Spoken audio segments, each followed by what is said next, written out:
Hey everyone, I hope you guys are having a good night. I hope you guys are ready for a really good session. I'm really excited about this one. For those of you guys that don't know me, my name is Josh King. I'm the Assistant Director for Athlete Career Development, and I also work with business finance. But tonight, fortunately, I am not the one giving the presentation. We have a couple of our awesome students, and we have some alumni on the call, and they're going to be the ones running this thing. So, Allie, it's all you. Awesome. Thanks, Josh, and thanks everyone for coming out tonight. First, so obviously this session is for networking. So first off, what is networking? Kind of by definition, it's the action or process of interacting with others to exchange information and just further develop your professional or social contacts, which is especially important during these years of college and just especially downtime you have building your network through the Davidson alumni network that we have. And there's a lot of different important things about networking, such as trading information, creating long term relationships, exchanging ideas, making yourself noticeable, especially through these conversations when recruiting processes come up. And just it really is an avenue for greater opportunities down the line. It can also improve your creative intellect and just create extra resources beyond the classroom for your own personal library. And then you can also see support from alike minded individuals. And you can have a growth in both your status and self confidence, which will definitely help you further down the line as well. There's a lot of different resources as well for networking, such as social media. LinkedIn is also a huge one. Phone calls, oftentimes that comes from once you reach out to people on LinkedIn, you can kind of ask them to set up a phone call to really have that personal connection. Emails as well, and just the company's websites. Hi everyone. So social media is probably not seen as a typical standard networking resource, but it's actually one that I've found to be the most useful. So platforms such as Twitter and Instagram can be used for more casual networking. And it's important that you are following the person on their social media, especially if they're a public account. So when you message them, it doesn't go into their message request inbox, but rather their general inbox. That's just kind of more the lists. And sending them a DM is the most effective way to send a message through social media. You can also interact with their posts, like comment, retweet, just so they know that you're an engaged and active follower. And although it is more casual and you can kind of have more freedom with what you're saying and what you're doing, it's always important to be respectful of them and their time. Proofread the message, and then I always like to proofread it again. Check for any grammar mistakes and always say thank you. So here is a Twitter DM that I sent to our amazing alum Cam, who I met this summer to get him involved in this networking event. So we already had kind of established a little bit of a relationship, but I reached out and now he's here. So it's proof that it works. But it's a really great resource for some more casual conversations and networking.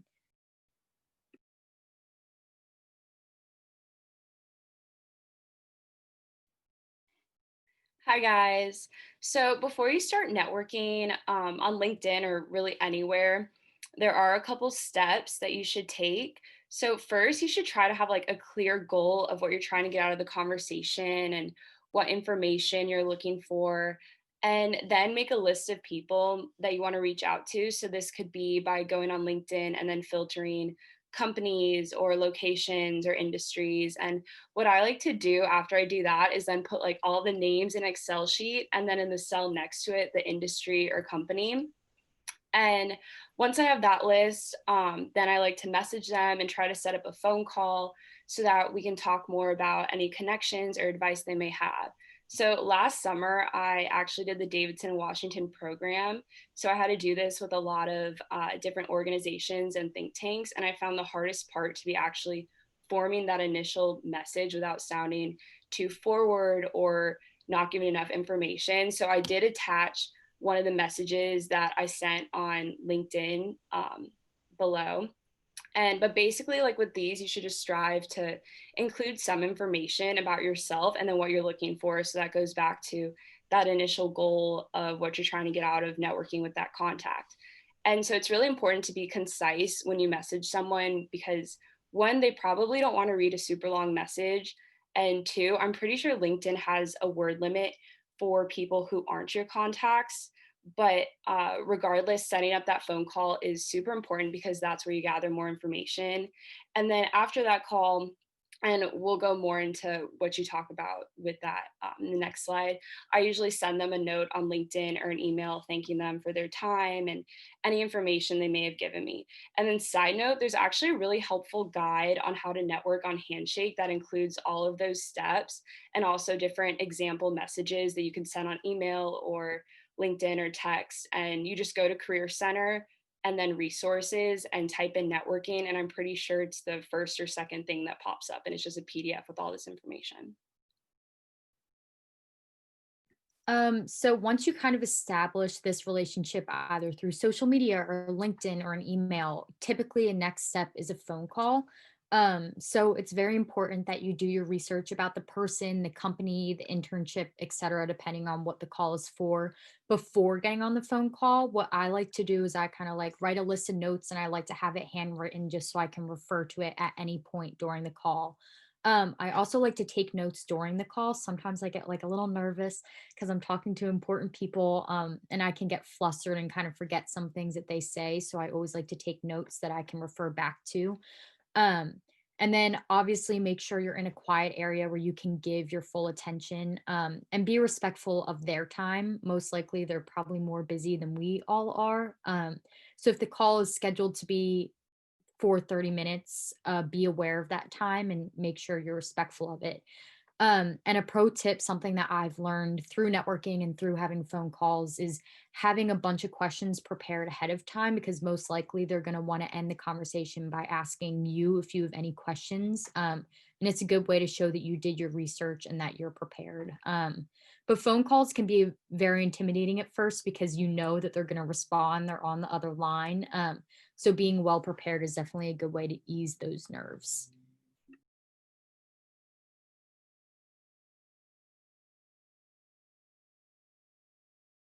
And then emails. So the perfect networking email includes telling the person something about their work that you admire. So it's always great when you're reaching out to someone to kind of compliment them and boost their ego a little bit, because it's going to make them want to speak with you a little bit more. Call out your own similarities. So give them a reason why you're reaching out. Like, I knew that you were passionate and inspired by these things, and I also am, and give some examples of that. And also, it's a great idea to show how you guys can be mutually beneficial. So tell them how you could be a potential help to them. Maybe build their own profile, build their own resume, and always ask them for help or advice. My biggest tip is to always start with an easy ask. So the first time you're reaching out to someone, you're not going to say, "Hey, can you edit my resume and my cover letter and also help me with a paper for school?" Like, you always want to start with an easy ask. So, "Hey, it's so great to reach out. I would love to speak on the phone with you a little bit more." Or even just asking for a simple reply to that email, or more information is always the best way to start those conversations.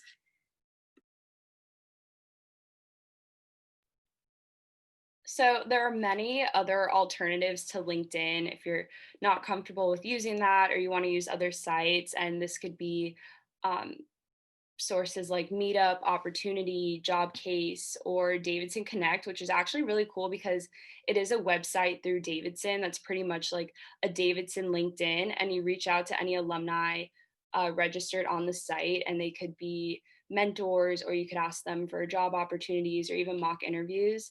And there are also some online resources that you can use beyond this presentation. And those offer courses and other Zoom lectures and different tips on how to network. And those are listed here as well.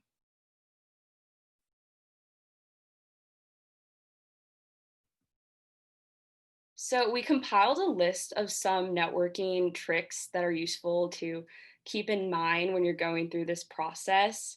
The first is that you should practice what you're going to say, even if it's not verbatim, which it probably won't be. It's good to have some discussion points or questions that you certainly want to ask. And a lot of this preparation will come from doing research about that individual you're speaking to or the company they work for. And being prepared will essentially just make you sound a lot more confident if you've gone over it so many times. It's also important to dress appropriately, and this goes even for Zoom. I'll wear a nice blouse with sweatpants, but I still look presentable. Um, and I think this usually is just business or business casual. So, a blouse, a skirt, a button down. And you could also find business casual inspiration outfits online. While you're networking, you should also try to be an attentive listener instead of just thinking about what you're going to say next. And that'll just make the conversation flow a lot better. And people can tell when you're listening to what they're saying, and it'll just make you look a lot better too.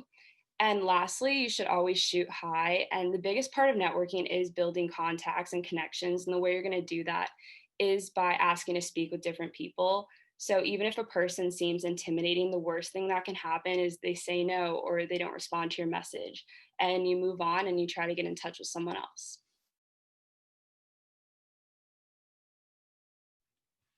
Great. Yeah, Gabby kind of hit the main ones, but we all just wanted to share kind of our individual tips through our own personal processes and experiences. So my first one is build your connections to build more connections. So basically, don't be afraid at the end of a phone call to ask or just say something along the lines of, hey, like, thank you so much for speaking with me today. I really enjoyed our phone call and would love to hear even more about this company. Is there anyone else you would suggest that I could reach out to who would be willing to give me a few minutes of their time? So, a lot of this summer, when I was doing a lot of recruiting for IB, in order to build my connections through one specific company, I would have a list and I would start with like a Davidson alumni, and then they would kind of continue to give me names of people in their group. So the network just grew and grew within that singular company. And then you can also just ask for more suggestions on how to expand your network. It doesn't only have to be within that company. So when you're reaching out and kind of building your network, like, you're not necessarily being interviewed. You can also like ask questions and say, like, when you were in my shoes, what really helped you? Is there anyone that you would suggest that I reach out to that could be helpful? They really do want to help, especially early on in your process. And then second, something I've personally found super beneficial is quality of connections over quantity. I know that on LinkedIn, it's kind of like you want to connect with a lot of different people, but throughout the process, as you begin to get closer and closer to, clinching that interview, clinching that final stage interview, etc., you kind of find that the people that you were really able to have a quality connection with, who are valuable to you, really help you. So, for example, when I got to a final stage interview, one alumni that I connected with this summer actually like called me from like 12 a.m. to 2 a.m. to help me study for an interview. And that was just like obviously an extremely quality connection that I was able to build because we had a common interest. He used to play for the men's soccer team. So also able to find those different common interests or just past experiences that you might have a similarity to. And then just make your network meaningful because they will then have more urge to help you further. So they can put in a good word for you, and especially like when you're submitting a resume and etc. Hey, Allie, not to put you on the spot, but I think great question here. when you're reaching out, you talk about quality over quantity. How many folks do you have to reach out to, and how do you go about that process to get those quality connections? And if you, Yeah, that's a really good question because obviously, I mean, when I was a sophomore, especially sophomore fall, I connected and kind of sent that dry email that we've kind of talked about to almost anyone I could think of, or that was in banking, consulting, just knowing that that was kind of the area I wanted to go into.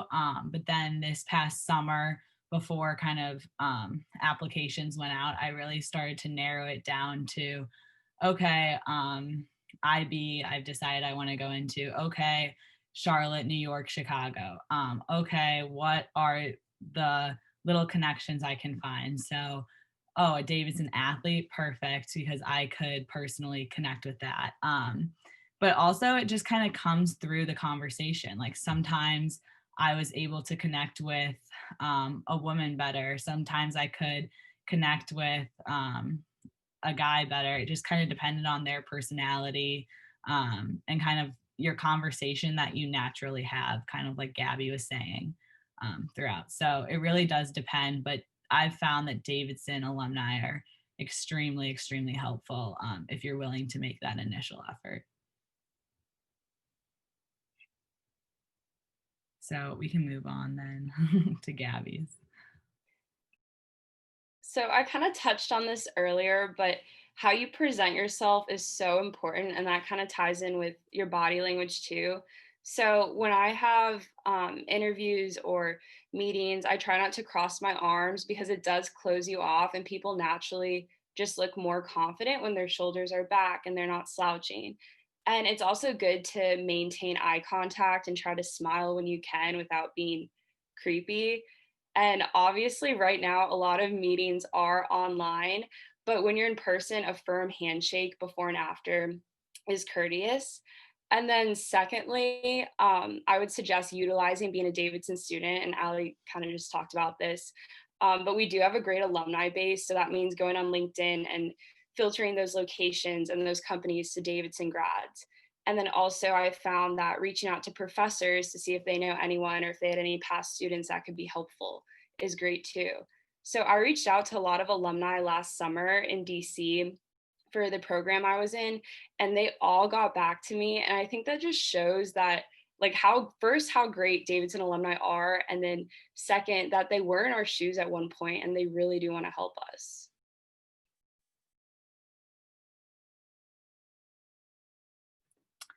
So unfortunately, Anderson couldn't be here today. So I'm just gonna read off his main tips, but they're really good ones. So we definitely wanted you guys to hear it. First, know who you're talking to. Do your research, basically, like we had mentioned before. A really good way to utilize LinkedIn is kind of stalking essentially the people you're going to talk to before. So if you're an athlete and you're about to talk to someone who used to be an athlete, you should know that before you call them. If they have the same major as you should know that before you call them, to kind of bring up those questions, because those are important questions in your career navigation. And kind of just asking the questions: does their mission align with your own? What work have they done in the past that interests you? Again, use your common interests as talking points, and do they have any recent publication you can discuss, depending on what you're going into. And then his second tip was use failure as an opportunity for growth. If you don't meet qualifications, be sure to maintain contact. Ask how you can improve to become a more ideal candidate, and then send your contact updates as you build your resumes. This is something that's actually really important to do, especially if you're kind of if you're an underclassman. I remember I was kind of ambitious my like freshman year, and I tried to apply to an internship, and they were like, oh, like, we're looking for juniors. But they, like, this specific company continued to reach out to me sophomore and junior year. just because they remembered that I continued to maintain contact and send an updated resume throughout the process. So you can create contacts and then you can maintain them, which is really important as well. And then my tip is kind of assuming that you get a response, you land the phone call, and after that, that you always follow up. So I had a call with someone who used to work in the Hurt Hub at Davidson, and I kind of sent him a follow-up email just saying, just wanted to follow up from our conversation. Thank you so much for all of your advice and allowing me to pick your brain about your career path and how you ended up where you are today. All the stories you told me were incredible and honestly quite liberating. I now have a newfound confidence to find something I love and explore that path regardless of what others think. So it wasn't like, thank you for your time, like kind of very basic, but really connecting what he told me to my experiences and how he was able to help me and make me feel more confident in what I was doing. So following up is a great way to leave a lasting impression. And honestly, we had a phone call, so he only had my phone number. So asking him, hey, what's your email? And then we're connected on another platform as well, just because of that follow-up email I sent. So it's a really useful tool for many reasons, but people always appreciate you thanking them for their time. And it just shows that you're respectful and that you're willing to continue conversations with them in the future. So definitely something I recommend. It really only takes 2 minutes. And it really does make a difference. Okay, so now we're gonna hand the floor to Cam, and he's gonna talk a little bit about networking on his end. What's good, y'all? All right, let's kick this up a notch. Real quick, networking is about community and knowing people. And we are random Davidson students and a random Davidson old dude here on this call, but I want us connected a little bit. So I'm gonna do a super quick way of doing it. And I'm gonna tell you about it the first time I went to Chile, which by the way, my career has involved all this like wonderful international travel, and I definitely owe it to Davidson. So there is something valuable here. First time I'm in Chile, I'm giving this talk to this group of entrepreneurs there at this entrepreneurship program. And before I get on stage, I'm like, hey, how do you say hello to people in the familiar colloquial way? Because I didn't want to be like, hola. So they were like, okay, well, here's what you say. And I get on stage and say, hola, weones. So I get on stage and like very confidently, I say, hola, weones. Weones means jerks. This is how you say like, what's up? Like you call your buddy like a jerk, like what's up, jerk? Like that kind of thing in Chile. But of course they didn't know that I knew that. So basically I insulted the entire audience. So we're gonna do a chat storm. A chat storm is when you enter something in the chat all at the same time. If we are disconnected in space, so be it. That's just the nature of the game right now, but we can be connected in time. And the way we're gonna be connected in time is how you say hello where you're from in the colloquial, informal way. So on the count of 3, all at the exact same time, we're gonna hit that, we're gonna dump it in the chat, and it's gonna come down like a river. So now instead of us being random people, some square in the Zoom screen, and you all hate Zoom and your lives at this point, we are a group of awesome people connected doing cool stuff. So on the count of 3, I'm from Texas, by the way, so the way we do it in my world is howdy. 1, 2, 3, do it. All right, what's poppin'? Hi, I'm from South Carolina.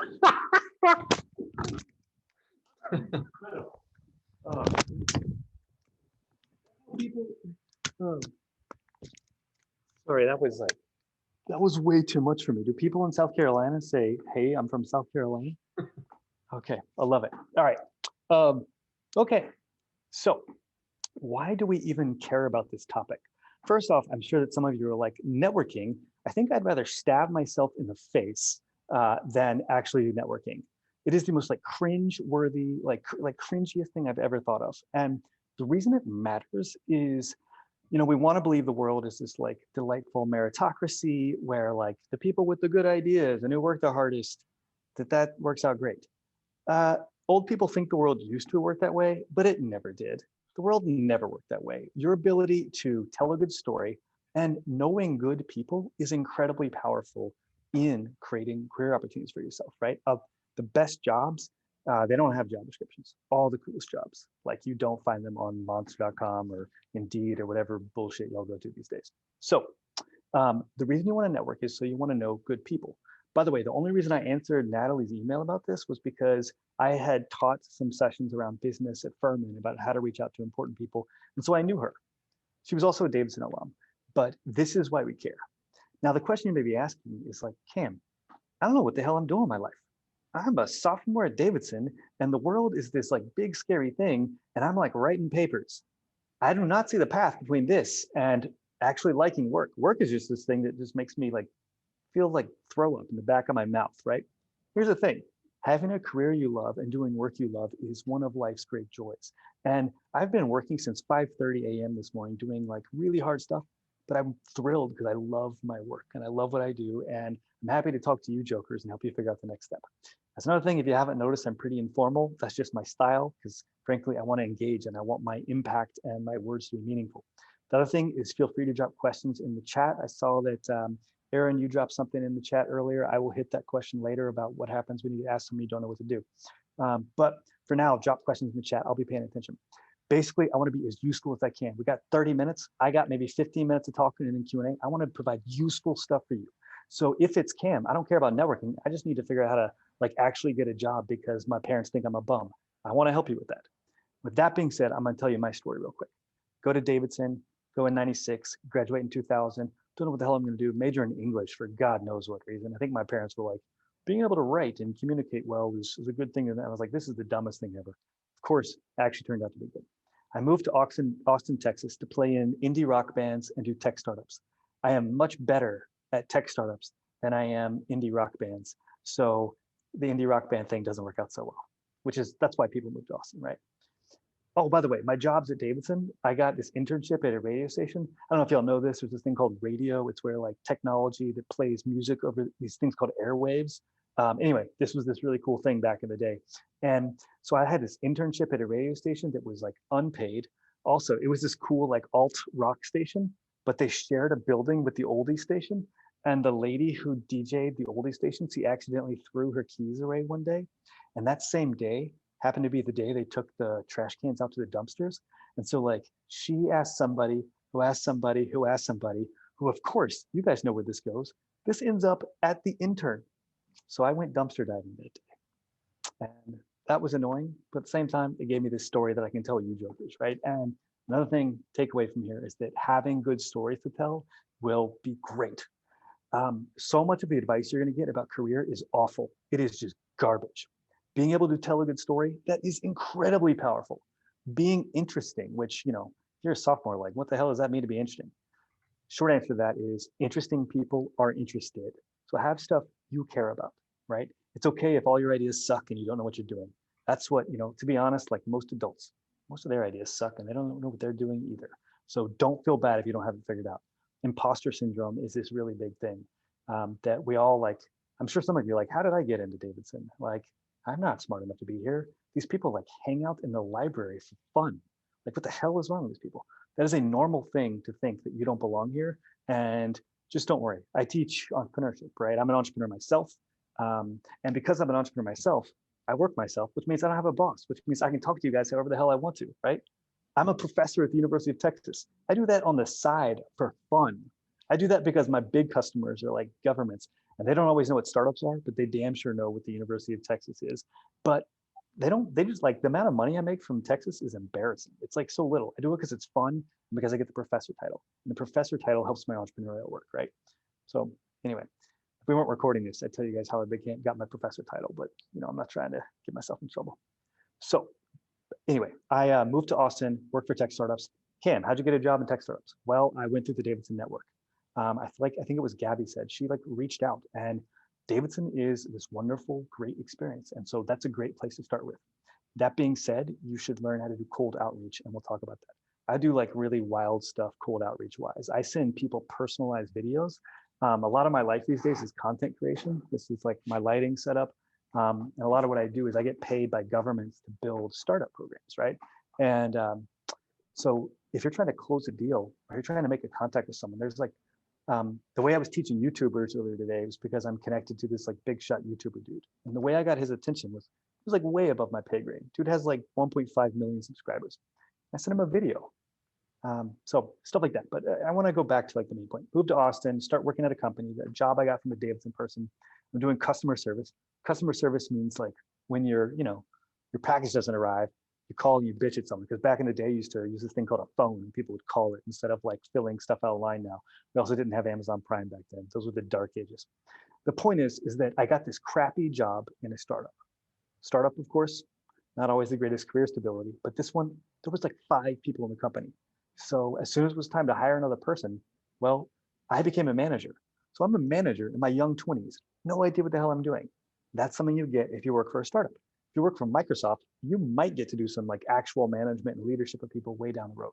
But of course, I still know what the hell I was doing. I just liked working for this startup. Then I get another job. It sucks. I also get a part-time job as a courier, which I also get from a Davidson person. Anyway, so the point is, this is why you want to make connections. Later, I go to grad school to figure out what to do in my life, because what do you do when you haven't figured out life? You go to grad school, right? That's the worst idea ever. Never do that. It was the best thing for me because I went there and I saw they didn't know how to teach startups. And I met some other people who agreed with me, and we started this company, and that company blew up. And that's the thing that really like kind of gave me this great career path. But enough of my story. I want to get into like, what do you guys need to know about this? You know why it matters now, because it opens you to opportunities, jobs, that kind of thing. The big thing I want you to think in mind is the big philosophy is to create value for people.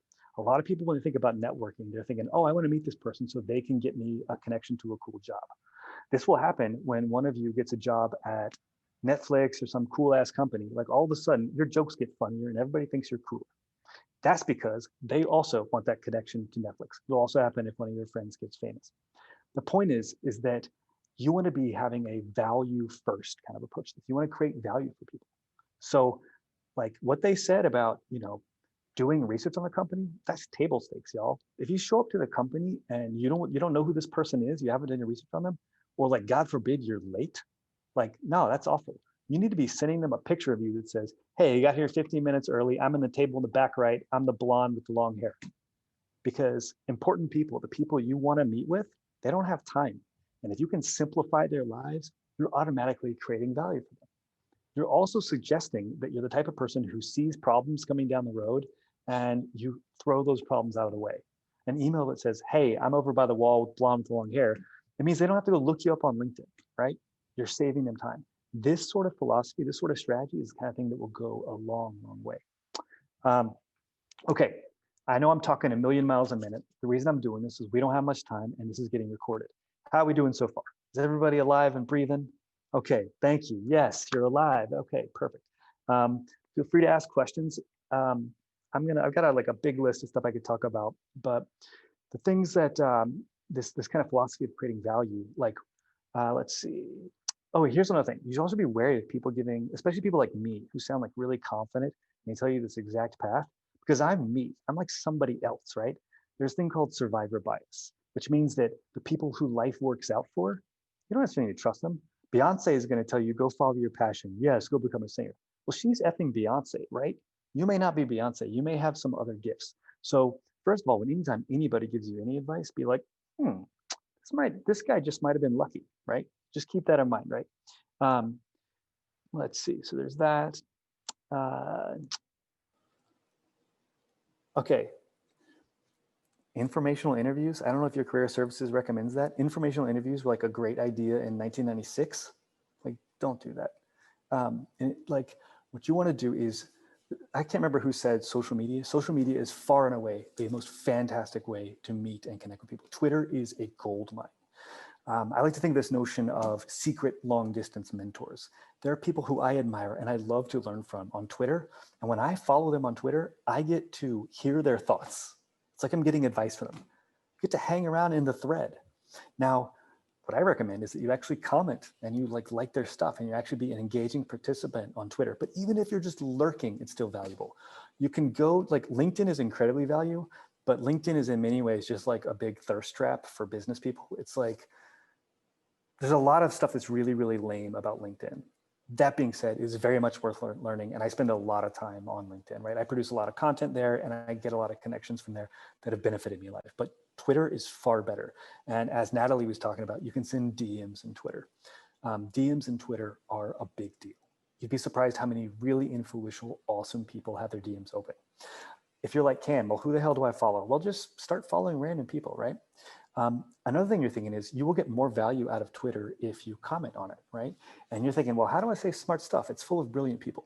Another like wonderful thing about a professional career is that like no one is paying attention to you when you're just starting out. So like I have a career, I'm known for certain things. If I say dumb stuff, people are like, Cam, you idiot. But y'all are at the beginning of your career. So your cost of failure is incredibly cheap. Honestly, like no one's gonna pay attention to you until you're about 30. Until then, you're just gonna be holding jobs that best case scenario that connect you to cool people where you learn good things and can make meaningful impact. You could also start a company. That's a great way to get some success, is starting a company. You can also fail upwards. If you start a company and it fails, my first startup was building SoundCloud for sports commentary. My big idea behind this is that when you listen to like sports on TV, you're stuck with the two announcers they give you. What kind of crap is that? I want to hear like stat nerds talk about like baseball statistics. I want to hear like comedians cracking jokes. There's like barely any women commentators, right? We need diversity and more stuff going on with commentary. I started this company, failed completely because we couldn't figure out the business model. But I became known in Austin as the sports commentary startup guy, which gave me job offers, opened up opportunities, right? So another kind of big theme here is just like take action. You know, you're probably like wonder, what if I make a website and I have some like misspellings on it? Nobody's visiting your website. Nobody cares. I want you guys like, yeah, I actually would strongly recommend you have a personal website. LinkedIn is built to serve LinkedIn at the end of the day. It's not built to give Shelby a job or Kevin a job, right? So while you should have a super tight LinkedIn profile and you should use it, if you're a designer or if you're into like education policy or like anime or whatever, if you've got a couple blog posts where you don't sound like a complete idiot on your personal website and someone trying to hire you goes there and says, wow, this person's really into this. They've actually got some thoughts around this. This kind of stuff is career gold. This is another thing like career services don't teach you very much, right? They don't talk about Twitter being a gold mine and about if you have a couple blog posts that reflect some decent thought, which by the way, if you went to Davidson, you know how to string some decent thought together. You didn't go to like, I've been swearing a lot today and I want to stop swearing because I know we're recording this. You didn't go to some other school where, you know, you don't know how to string a sentence together. Side note, writing for the internet is totally different than writing your papers you do for your professors. Writing for the internet is a completely different deal and it is a huge career asset. The thing that's so beautiful about having blog posts on the internet that don't suck is that people will find them, is that opportunities start coming to you. In the beginning of your career as a young person, you have to holler at everybody. And it's like the black hole of submitting your resume on Indeed. It's finding your dream job on some company website submitting, and they don't even get back to you until you didn't get the job. How dreary and misery inducing is that? Instead, if you write some blog posts that are interesting about a technology, about a product, about anything that you're passionate about, people will find you. And the big win there is that you can become the something guy or the something girl, in the same way that I was the sports commentary guy for a while. Now I'm the entrepreneurship education guy. Now I'm the guy who teaches people, professionals, how to use video for their careers, right? I run like a very expensive, like way too expensive for you jokers class on how to use video to advance your career, right? Just because we're basically in the era of video now, right? Like only nerds had websites 15 years ago. But now like only nerds used Facebook when it came out. Like, I know you guys are laughing at Facebook because like your grandparents spend time on Facebook, but there was a time when only nerds and tech people were on Facebook, and you know, product adoption lifecycle, things evolve. The point is that there's just a lot that career services won't teach you about building network. So again, I've been talking really nonstop, really fast. I want to make sure this is staying useful because I have so many more things I could go over. Does anybody have any questions? Aaron, thank you for that thumbs up. If you have questions, don't raise your hands. Use the good old Zoom thing. I trust you guys know how to raise hands in Zoom. If you don't have any questions, I'm gonna take a sip of water and keep ranting. So you just let me know. All right, looks like there's yeah, no questions, all right. Okay, well, let's just go back into stuff that might be useful and might be helpful on your career. Some people ask, should you work for free? If it's working with the right people, I would say yes. Let's see. Wait, I think someone raised their hand. Yeah, Amelia, what's popping? Yeah, thank you for the great presentation. Really helpful. I wanted some advice about like how do you send an update to a past employer about what you've been doing so that you can keep them like Engaged, you keep right? yourself in their thoughts for maybe future connections. That's And a great what's question. important to send to them. Great question. Here's the thing is that we are the protagonists of our own lives. We're the main character. But Amelia has someone she worked with who, as great as she thinks Amelia is, she may not be thinking of Amelia every day. She may not be thinking about, I got to give Amelia a great job opportunity. So Amelia wants to send her an update to a reminder of what's up. What I recommend is taking a page from the startup playbook. Startup playbook is if you raise money for your startup, you send these things called investor updates, which are, they happen quarterly, they can happen monthly. And you send it, the to line is to you, and the BCC line is to all your investors. So I teach my students at UT a version of this for college students, which is you just send it to your supporters, the people you've chatted with, mentors, people that you like. If you're deciding, do I know them well enough to send this email? Put them on the damn list. Err on the side of action, okay, y'all? There is like something to be said for persistence, something to be said for like, am I hassling this person? If you're wondering about that, hassle them, okay? Just because someone doesn't respond to your email doesn't mean they don't like your stuff. It probably means they're busy. And a lot of times, as a guy who sells very expensive stuff to people, like 3 emails is like about how long it takes to even get that first response. So what I would do, Amelia, is send out an email every quarter or every monthly that says, here's what I'm up to. I can't remember if Ali said it or Nat said it, but keep it pretty short, right? They don't have time to read a novel, and they would rather read something with bullet points that they can scan. Like adult life in the office as a knowledge worker means scanning stuff. None of it means like thinking deeply and like really trenchant analysis of these emails. Like nobody has time for that. They do that in their work, but they don't have time to do like a super thorough Davidson English major analytic review of your email, right? And I would just, what I would do is send that email out and go back to that theme of how do we create value? One thing you might do is you say, hey, here's what I've been up to. I'm about to graduate, or I'm looking for a summer internship. By the way, I also recently read this great article about working from home, and I learned a good insight from it. So I thought I'd share it in case this is interesting to anyone. Now, do your best to pick a good article, but this is another way you're creating value, right? And yeah, don't just like send it to include some stupid thing. Like do it like honestly trying to help them. But this way, instead of sending it to one person, you now get to send it to all your supporters. And if you're just starting out, you may only have like 3 or 4 people you feel comfortable with. One of them might be like your dad, which is totally fine, right? You don't need to get MailChimp or any of these fancy pants email programs, just doing something super small like that. But I would send them an email every quarter. One of the things I force my UT students to do is to start newsletters. Newsletters are like really cool in Silicon Valley right now, and a lot of companies behind them are blowing up. And the reason is that social media is, you don't own your audience on social media, right? If you tweet something, it doesn't mean your followers are actually going to see it because it's algorithmically mediated, right? Whereas if you have someone's email on your email list, they're going to get it. All right, I'm going to keep talking, but I want to make sure we don't have any more questions because that was a great question. Thank you so much. Yeah, do you guys know how to throw people to BCC? This is like another like just table stakes thing you should have, is that when someone gives you a nice warm introduction to someone, what you do is you reply all and put the person who made the introduction under the BCC line. And then at the very top of the email, you write at Susan, thanks for the intro, moving you to BCC to spare your inbox. And that way you're responding to the person, but you're removing them from the thread because y'all got time. Y'all can like sit around and go down like Netflix rabbit holes. But important people, the people who have connections at the coolest jobs, they don't have time. And so anything you do to save them time is going to be appreciated. One thing that a lot of people ask, well, hey, Cam, I don't know what to write blog posts about. One strategy that I've seen work incredibly well is find some writers, the people who make content that you like, whether they write blog posts, whether they're like Twitter people or whatever, and just summarize their work. If you say like, if you make the, 10, I wouldn't do like Gary Vee or anything, or like, Casey Neistat or like big, massive people, but because those are like A-listers. I'd go for some like B-lister and C-lister, some authors you like, some people who are cool. And if you just make a blog post summarizing some of their work, and then you email them or you tweet them and you say, hey, I summarized this thing, just because I loved it, I thought it was really great. Stuff like that is great because then there's a great chance to share it.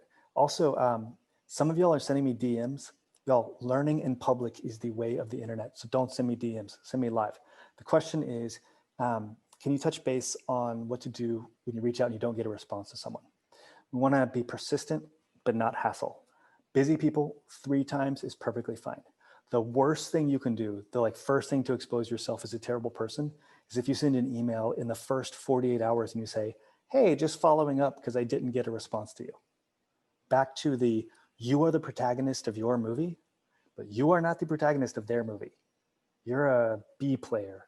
You're an extra in their movie. And so people like me who have overflowing inboxes, we hit the snooze button on that email so it pops up on a Sunday afternoon when we're watching football. Because like there's only so much cognition one can handle in a day. And I want that going to things that are going to make me money and increase my dent in the universe, which is what I'm trying to do as an entrepreneur, right? Okay. I can see this like I'm just giving the mother load to you. And you're just like, oh my God, how am I ever going to get a job? The other thing is that Davidson is this school that like rewards hard work, which like, I don't know if y'all know this. Like, you're probably like, oh my God, there's this like student in my class who like, I don't understand how they work so hard. You don't understand that when you get in the world, like people are idiots. You guys are so golden. What you need to do though, is you need to be okay with rejection. Being able to get rejected and not have it like ruin your year is a superpower. This is like something that makes why entrepreneurs are great, right? Being entrepreneurship is difficult, but applying for jobs and not getting them, it's really hard to keep your courage up, right? But just know that if you don't get a job, it doesn't mean that you're bad, right? It just means that that wasn't the right fit, and keep going. But the reason I feel like I've won in life is not because I'm the smartest person in the room. I am never the smartest person in the room. What I do have is I fell down a lot and I don't get embarrassed easily. And turns out those are pretty awesome qualities to have.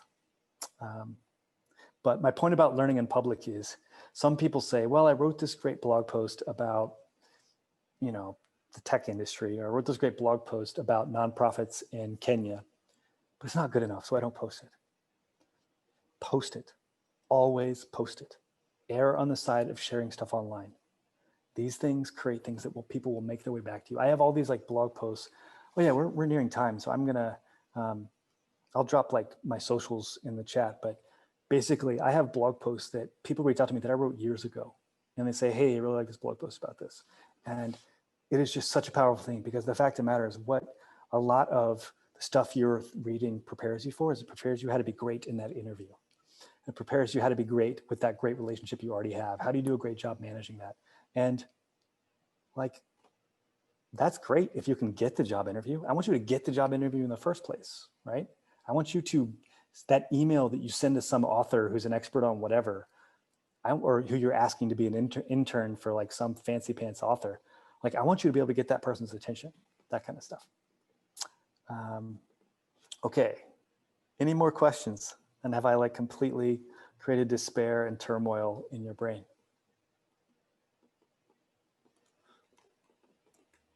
I'm gonna drop my, okay, we got no hands. Here are, if you guys need to find me, let's see. There's where all my different things are. There's my newsletter, my Twitter, LinkedIn with a broken link, and YouTube with a broken link. Enjoy those. But I talk about this stuff a lot. I talk about like how do you find mentors, but just err on the side of outreach and think about how you can create value for someone, right? Do any of you know what you want to do when you get out of college? Can someone like give me a visit? Okay, does someone like actually have a path in mind? Okay, yep, 2 people. This is pretty much how it works. I figured out what I was going to do when I was 32 years old. So enjoy this like, 13-year journey of like in the wilderness. But if you follow things you're interested in and you meet good people, you'll get exposed to great experiences and you get to do cool stuff. And the world ending right now, that is only good for y'all. Like the pandemic and COVID, this is only creating opportunities. One of the things I do is I help like conferences learn how to virtualize, like how do they make their Zoom experiences engaging? And like, think about it. They don't need the speakers they have access to are not just getting a speaker that's willing to jump on a plane and fly to Austin, Texas. They have speakers that they can get from Australia and the UK because it's all over Zoom, right? There's opportunities there that you just lean into. And again, when you spend time on Twitter, you get to encounter people who think this way and make you realize that sort of thing. But going out and just trying stuff, trying to learn, not worrying too much about looking stupid, reading a lot, learning a lot. One like mistake that I found from Davidson was I thought too much. Davidson had this like very noble liberal arts approach of we need to think about strategy and theory. And when I met kids from state schools, I was like, wow, these are operators. These people know how to do stuff in ways that like I would be like trying to think of the Platonic ideal of how to solve a problem, and they would be already solving the problem. And I got over that pretty quickly. But again, just having a bent towards action is really, really powerful. All right, we're running out of time, so we got to do something very special. We got to thank somebody. This ends at the half hour, right, Natalie? Is that right, or are we going longer? Yeah, 8:30 is fine. That's perfect. We can go a little bit longer, but okay. What we got to do is we got to thank somebody. Here's the thing: there's always someone behind the scenes organizing situations like this, making this stuff happen. It is not easy to do, and because y'all are students, y'all don't know that like people's time is hella valuable, right? So we need to thank Natalie because she's the one who made this go. So here's how we're going to do it. We're going to do something called a gratitude attack. What we're going to do is on the count of 3, we're all going to unmute and we're all going to say nice stuff about Natalie. It can be like, hey, Natalie, thanks for organizing this. Or like, hey, Natalie, your advice is really good. It doesn't matter. When we unmute, it's all going to be like a big mess anyway, right? But that's not important. It's the thought that counts. The point is that Natalie's going to have good days and bad days. And this is going to be a day when a room full of people in Zoom are saying nice stuff to her. And that is rare, and that is a special thing. So we're going to give that to her. And because we're recording this, she's going to have this like nice 15-second clip that can revisit on one of these days that sucks. So anyway, this is called a gratitude attack. If you follow me, I tweet about this stuff all the time. And so you can borrow this. Feel free to steal this and use this. But on the count of 3, we're all going to unmute and we're going to say nice stuff to Natalie. I strongly encourage you to use the reactions buttons, this kind of stuff, so we look like a video game. And this looks really cool if you're in gallery view or if you're in speaker mode. If you're in speaker mode, all the faces start cycling through. And if you're in gallery view, everything switches around too. So it's y'all's call. But let's do this. 1, 2, 3, unmute. Natalie. Appreciate it, Natalie. man. Thanks. Super appreciate There you go, Nat. of you making this handling. Guys, that was beautiful. I appreciate you all for coming. You're amazing. Oh, good stuff in the chat. All right, gang. I got stuff to do. It has been a long day, so I'm going to open a beer and sit on the couch and go in my own Netflix rabbit hole. It's been a pleasure to meet all of you. You know how to find me thanks to those socials. Go forth and conquer. When you get yacht money, remember your friend Cam. And yeah, the other thing that Davidson has that like other schools don't have is Davidson teaches you how to not be a piece of shit. A lot of schools like have no sense of ethics and honor, and this actually is something that Davidson cares about and is actually real. Every school talks about this stuff, and they're just, it's like they're acting. Davidson actually means that. So please take that seriously. And as you go make your way in the world, business, careers, it's all about people. And if you're a good person, good things will come to you. So treat people nicely, treat people well, okay? All right, good luck. Peace. Thank you for your time. Cheers. Thank you. Thank you. Yeah. Thank you. Thank you so much. Thank you.